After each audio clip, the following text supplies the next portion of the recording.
I work with a lot of senior leaders of organizations.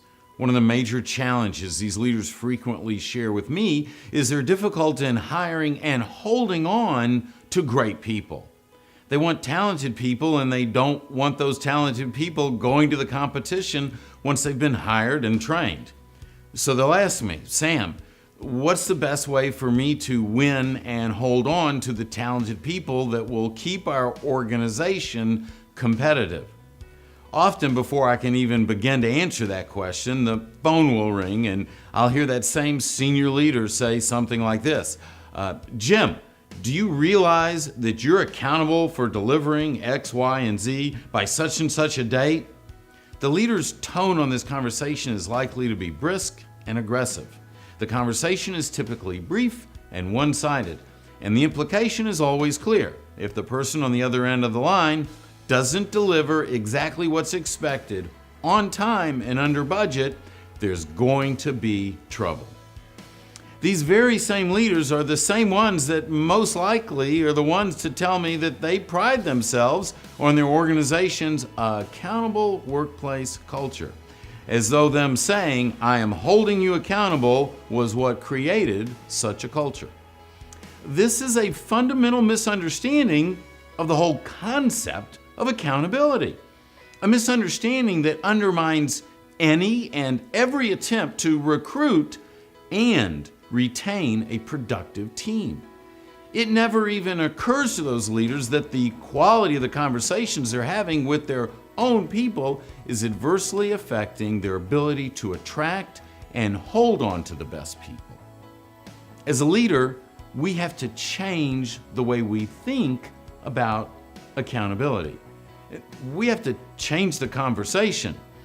If we're leading a team, we need to start that change in thinking by defining accountability for ourselves. Let's define accountability as keeping our commitments to people, starting with me keeping my commitments to you.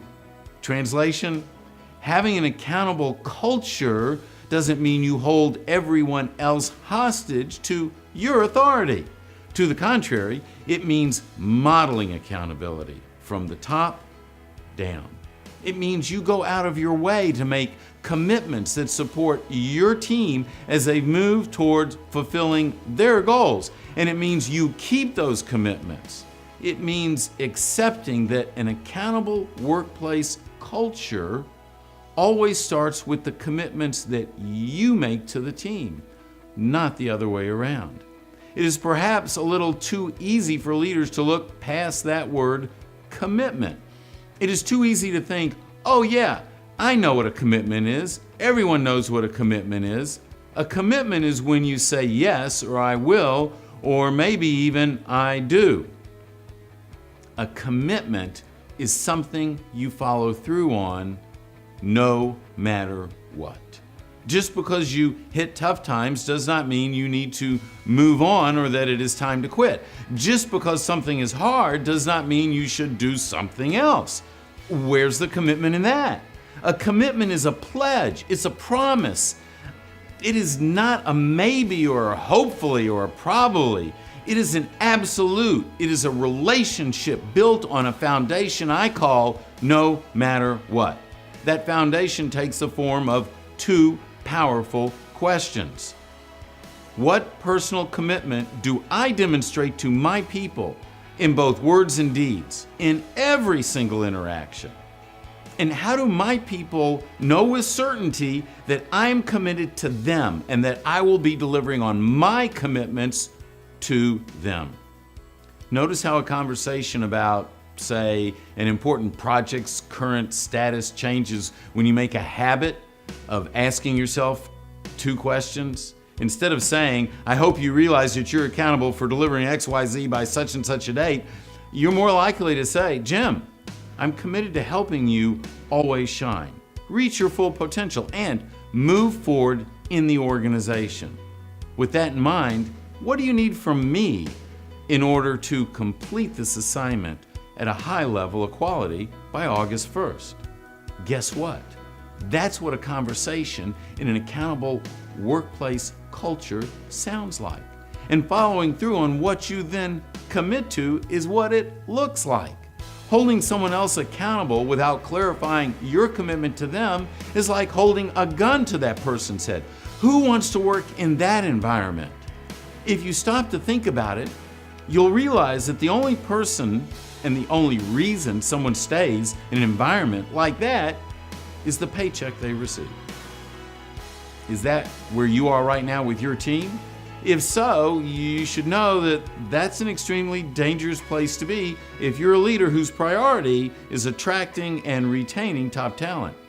The moment someone offers that person a nickel more in salary or offers to pay the same salary but work closer to home, you're at risk of losing that talent, the talent you've worked so hard to find and you've invested in developing.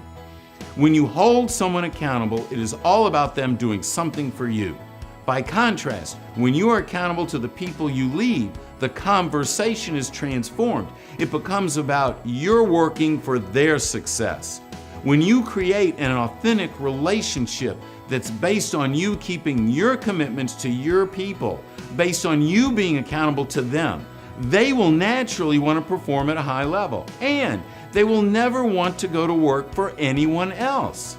So, if you want to attract and hold on to the best people, change your discussions with them. Ask those two questions. Change the way you think about accountability. Understand that accountability only begins when leaders choose to demonstrate it on a personal level to their own people. If you like this video, all I ask is, hey, share it, like it, subscribe to it, and we'll see you next time.